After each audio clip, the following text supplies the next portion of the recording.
Merci de m'inviter. Je suis honoré d'être là parce que je ne suis pas du monde de la santé, donc être parmi vous, c'est vraiment intéressant pour moi parce que j'apprends. J'espère que je vais apprendre autant que vous allez apprendre de moi. Merci pour l'introduction. Mais il y avait une petite chose que j'ai omis de te dire. C'est que, au-delà d'être ingénieur télécom, je suis surtout le fils de Anissa Septi qui est pharmacienne. D'accord? Elle est pharmacienne de la pharmacie du marché à El Hassani. Je ne sais pas si vous la connaissez. Moi, j'ai grandi dans cette pharmacie. Donc, ma vision du pharmacien est celle de quelqu'un qui était de l'autre côté du comptoir. Donc, je sais très très bien euh, euh, cette expérience, je dirais, où je passais toutes mes après-midi après l'école, en sortant de l'école à la pharmacie, m'a appris beaucoup de choses.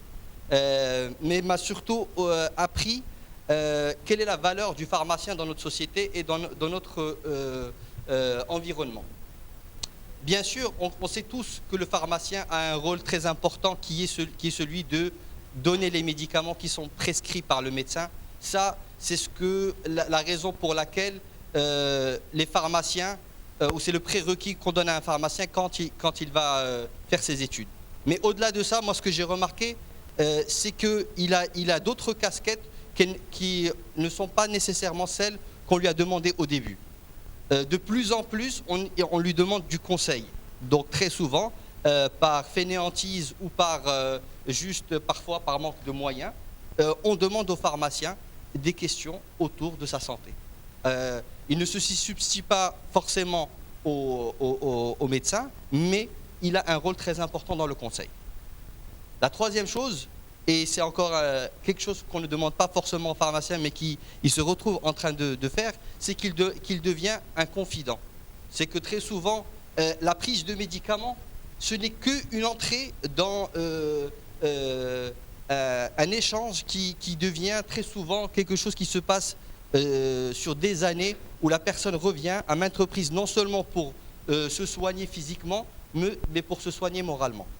D'accord ? Maintenant, on est venu pour parler de réseaux sociaux. Je voudrais juste faire un petit test pour savoir comment est-ce que déjà les réseaux sociaux sont adaptés par tout le monde. Est-ce que vous pouvez juste lever la main et la garder levée tout au long de ces questions? Qui utilise WhatsApp? Bon, on va s'arrêter, tout le monde connaît les réseaux sociaux alors, il n'y a pas de... Exactement. Qui utilise la voix sur IP pour appeler, Et qui utilise YouTube?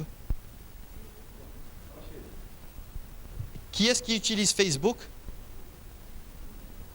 Et qui est-ce qui utilise LinkedIn? D'accord. Je l'ai fait exprès. Pourquoi est-ce que j'ai fait ça? Parce que vous allez vous rendre compte que, en termes d'adoption, ça va de façon décroissante. Tout le monde utilise ce que j'appelle l'entrée dans le digital, qui est WhatsApp, mais les gens n'ont pas encore adopté les réseaux sociaux, comme Facebook, quand on est dans une tranche d'âge définie, et surtout que les gens ne l'utilisent pas encore dans le cadre professionnel. Moi, en tant que professionnel, j'utilise beaucoup LinkedIn. C'est source de leads qui sont très très importants dans le monde professionnel, et je vais vous expliquer de générer du business. Voilà, exactement. Donc le besoin d'adopter les nouvelles technologies sont importantes. D'accord? Maintenant, regardons un petit peu, ce qui est bien avec le Maroc, c'est qu'on est toujours 2-3 ans derrière les grands de ce monde. Prenons par exemple, dans le monde de la pharmacie, qu'est-ce qui se fait? Les leaders mondiaux sont bien sûr aux États-Unis. Donc si on prend CVS, qu'est-ce qu'ils font? Ils ont développé une application qui fait 3 choses. Un, elle rappelle aux patients, il les rappelle quand leurs médicaments sont prêts. La deuxième des choses, c'est qu'ils enlèvent toute la paperasse qui dérange les pharmaciens, qui est de remplir les fiches de mutuelle et d'assurance.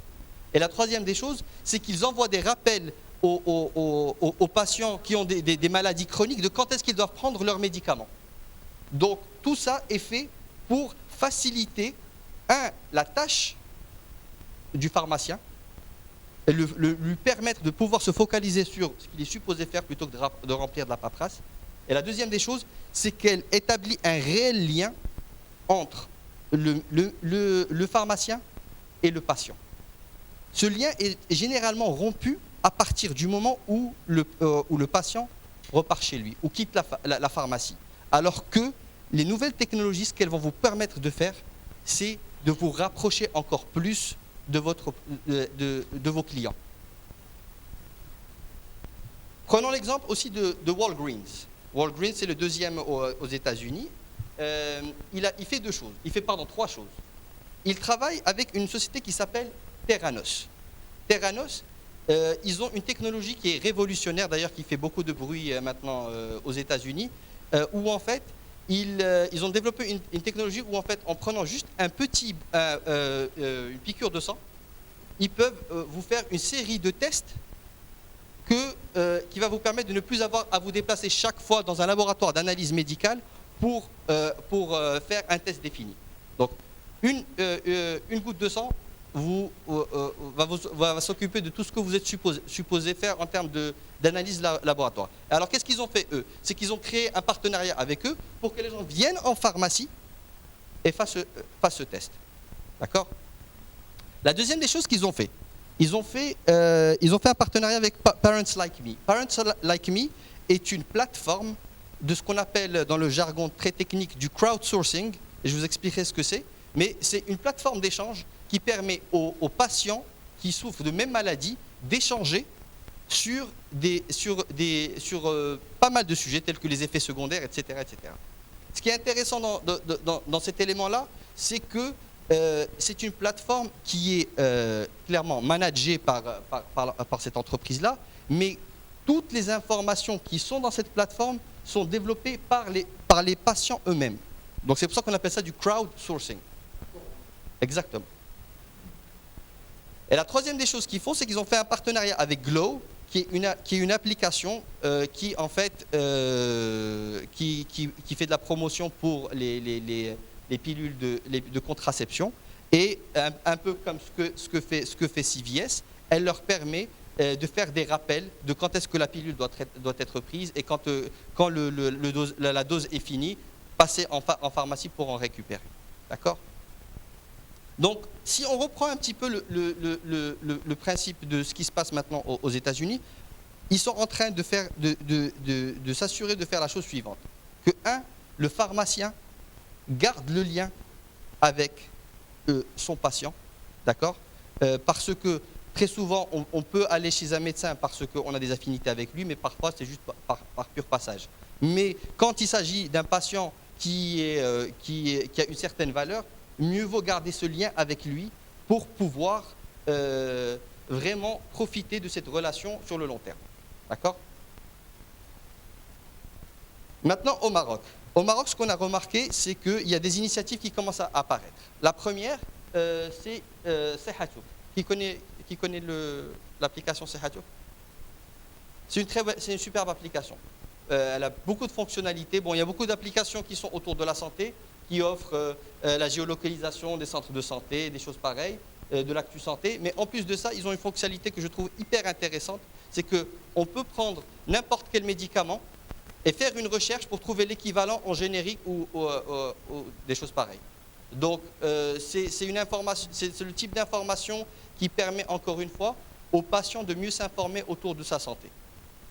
Et bien sûr, il y a Sesam qui vient d'être lancé et dont l'objectif, c'est ils expliqueront mieux que moi, c'est un réseau social professionnel autour de la santé qui va permettre de rapprocher les professionnels de la santé, de communiquer, d'interagir, et je laisserai mieux expliquer ça. Mais ces deux initiatives-là, pour l'instant, sont celles qui sont autour, je dirais, du digital et des réseaux sociaux qui sont intéressants. Maintenant, encore une fois, très souvent, quand j'entends les gens parler du digital, de la technologie, parfois j'ai l'impression qu'il y a une réticence de la part des professionnels de la santé autour de ces sujets-là. Alors qu'en fait, ça devrait être des outils qui devraient être là pour vous aider. Ils vont vous aider sur plusieurs éléments. On en a parlé, consolider votre rôle de consultant envers vos clients. D'accord? Combien d'entre vous, laissez-moi poser cette question, ont un répertoire bien défini de leurs clients, avec leur nom, leur prénom, leur numéro de téléphone, leur email? Voilà. Exactement. Alors ça, c'est un élément très essentiel. Mais ça veut dire quoi? Ça veut dire que vous avez la première couche qui est très importante. Maintenant, votre clé à vous, c'est de l'alimenter. D'accord? Ça ne devient plus juste la fiche client qui est là, qui est posée, que vous allez utiliser quand il va... Il faut la faire vivre. Il faut communiquer autour de la pathologie parce que c'est votre rôle à vous. Ça vous permet vous avez tellement de connaissances qu'il serait intéressant pour vous de les communiquer régulièrement à vos patients. La deuxième chose qu'un réseau social professionnel va vous donner, c'est développer son réseau avec les médecins de la région. Alors, encore une fois, c'est bien qu'il y ait cet échange. Moi, je n'ai aucun problème à parler de ça, vu que je ne suis pas professionnel de la santé, donc je vous donne ma vision de la chose. Alors, on est là pour échanger. Alors, voyons ce qui se passe. Généralement, moi j'ai des amis qui ont fait leurs études en pharmacie ou ou qui deviennent médecins, ou dentistes. La première des choses qu'ils font quand ils ouvrent leur cabinet, c'est qu'ils vont taper à la porte des médecins qui sont autour d'eux, se présenter. Bonjour, je m'appelle le docteur Pan, je viens de m'installer. Pardon? Exact. Alors, si physiquement vous le faites, un réseau social va faire exactement la même chose. Encore une fois, en reprenant l'exemple sur LinkedIn, moi, tout ce que je fais, je retrouve des personnes qui sont plus ou moins dans le même domaine que moi. J'envoie un petit message. Bonjour, je me présente, Aimé Sipti. J'ai fondé ces sociétés-là. Est-ce que je pourrais vous passer vous voir pour... On se connecte professionnellement et un échange se fait. Parfois, c'est fait de façon, je dirais, un peu passive. Donc, quand je poste quelque chose, il va la voir, il va apprécier, il va me faire un commentaire. Ou ça peut aller plus loin dans le processus où on va commencer à faire du business ensemble. C'est vraiment ça. Et c'est un petit peu ça, la même approche quand on parle d'un réseau professionnel pour les médecins. C'est ma vision de la chose. Alors après, il y a consolider ces liens avec vos collègues, les confrères. Ça se fait... Je touche à un point sensible. Écoutez, au-delà je pense qu'il y a je dirais des groupes qui se créent, etc. Ça, c'est dans toutes les professions. Le fait est que c'est beaucoup plus simple de se fédérer autour d'un réseau social. C'est juste aussi simple que ça. Quand on crée un groupe sur un réseau social, on peut communiquer, on peut s'envoyer des messages, on peut s'envoyer des vidéos. Vous le faites probablement déjà à travers WhatsApp. C'est beaucoup plus simple. C'est beaucoup plus simple de le faire avec un réseau social. C'est tout. Voilà.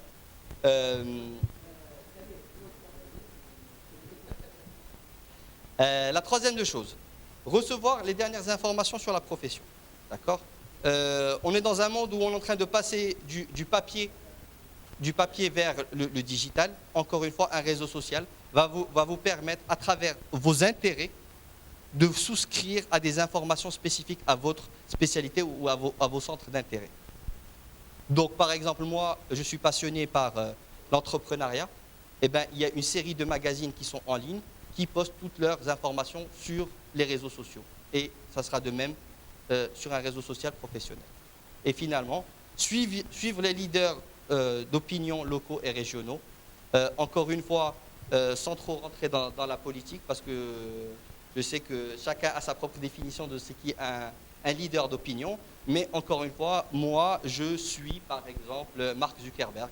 J'aime voir ce qu'il a raconté, parce que j'estime que voilà, c'est un leader d'opinion. Après, chacun a ses propres leaders.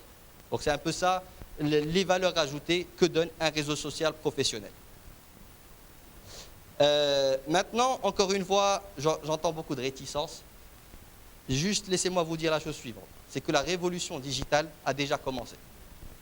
La question pour vous, c'est est-ce que vous voulez vous laisser vous emporter par cette vague digitale ou vous voulez surfer dessus? C'est aussi simple que ça. Et j'aime bien finir par cette très belle cotation.